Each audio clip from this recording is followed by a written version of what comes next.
Hey, what's up, YouTube? My name is Maya, and welcome once again to my channel, Maya Sky. Today, we're going to be doing a segment I like to call Cooking with Maya.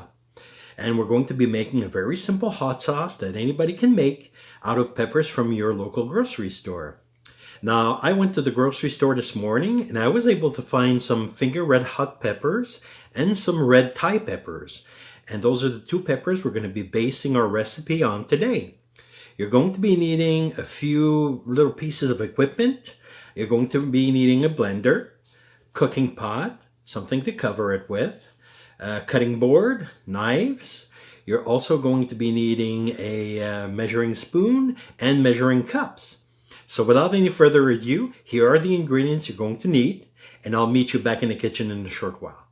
4 ounces of red finger hot peppers, 3 ounces of red Thai peppers, 5 cloves of garlic, 1 small tomato, 4 small diced pieces of pineapple, half a cup of vinegar, 4 teaspoons of olive oil, 4 teaspoons of white sugar, half a teaspoon of table salt, half a teaspoon of cumin, and half a teaspoon of black pepper. Alright, so we are back in the kitchen and I've got my ingredients all lined up and ready to go. First off, we have the red finger hot peppers. Now those are usually between 20 and 30,000 Scoville units. We've got the red Thai peppers. Now those are usually between 50 and 100,000 Scoville units, which isn't too bad. Well, for me anyways, considering that I usually cook with spicier peppers than that. In fact, this bad boy right here is an indoor Carolina Reaper plant that I am presently growing for further recipes to come. So I will spare you the agony of watching me cut these, but what we're basically going to do is take off the ends of it, green part, and we're going to cut everything up in small pieces, ready to cook. Once all that's done, I'll show you the final result, and we'll take it from there. So there we have it, everything's cut up. Now, I've got to mention, you have a choice. You can either keep the seeds in, which I do. I love to keep the seeds in. Fun fact, the seeds are actually the spiciest part of the pepper. So if you want something a little less spicy, you can take off the seeds. I do recommend, if you're going to manipulate these, to use gloves. Very important, because the oils of the pepper will get on your skin and could cause irritation, especially if you rub your eyes and whatnot. So you might want to wash your hands also once you've done this. Now, I cut everything up, the peppers separately. I left some on the cutting board to show you just how big pieces I cut off. The stems are cut off and the rest are cut off in little pieces. So I diced the tomatoes, garlic cut in half, and my small pieces of pineapple don't really need any extra cutting. Now the way we're going to go about this is we're going to do this in steps. The first step, we're going to put the olive oil in the pan and we're going to put it at light heat for 8 minutes using only the peppers.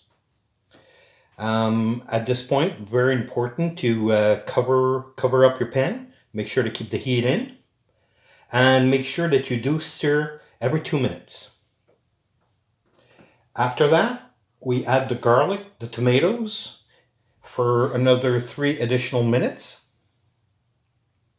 And after that, we put in the rest of the spices and whatnot. And we cook it for an extra 10 minutes, making sure we cover everything up.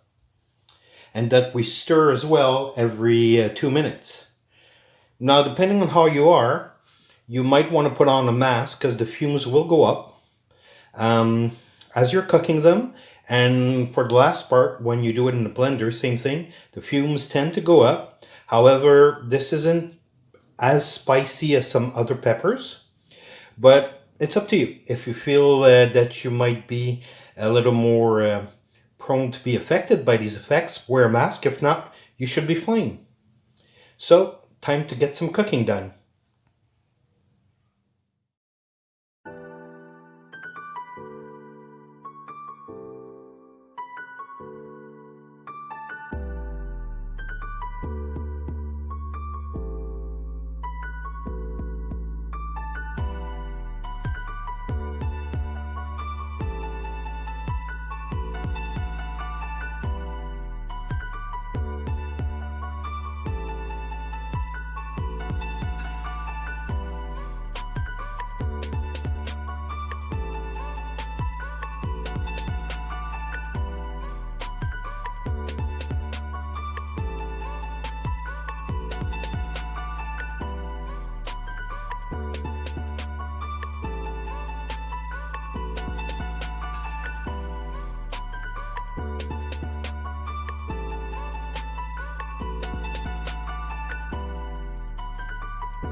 Okay, so now that we're done with the cooking, it's very important to let it rest for 20 minutes before we get to the next part.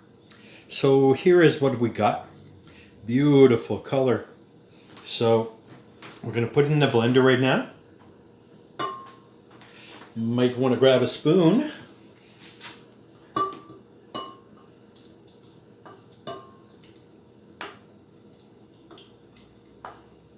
So get as much as you can. Oops, one fell on the table.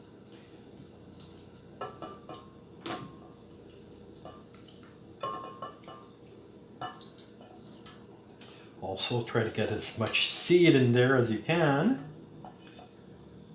And don't forget, as you're cooking this, make sure that your fan is on, because the fumes will get to you, especially if you're not wearing a mask. So there we go. Now we're going to cover it up. Now, I'm sorry about the noise. If it's going to make noise, I'm going to try to take care of that in editing. Hopefully I can block it out. So, here we go.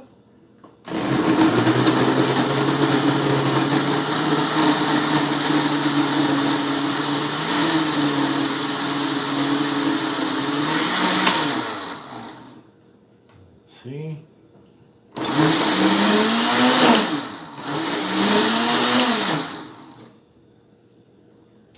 Give it another shot.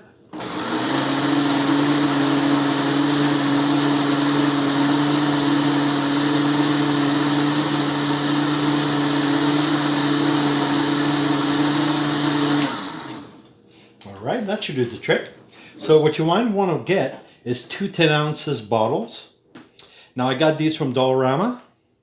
They're very nice, especially for the price. And for my American friends, I believe you guys call it the Dollar Tree. Well, whatever it is, everybody's got a dollar store somewhere. Don't need to pay a lot. And these are quite cool, actually. And as they say, presentation is everything. So, make sure you have a funnel. Let's see what kind of sauce we got out of this. Seems to be very thick sauce. Look at that color. So that's it. After letting the bottle rest in the fridge for about an hour, this is what we get. It's a very, very beautiful and lovely color. It is mildly spicy, so those with a very low tolerance to spiciness will be able to take this no problem. Word to the wise, whenever you do pour your sauce into the bottle, make sure that you use a very wide funnel because this is a very thick sauce. So hopefully you'll enjoy it. And hopefully I'll be back with some new recipes soon. Stay tuned for my next videos. Until then, have a great day.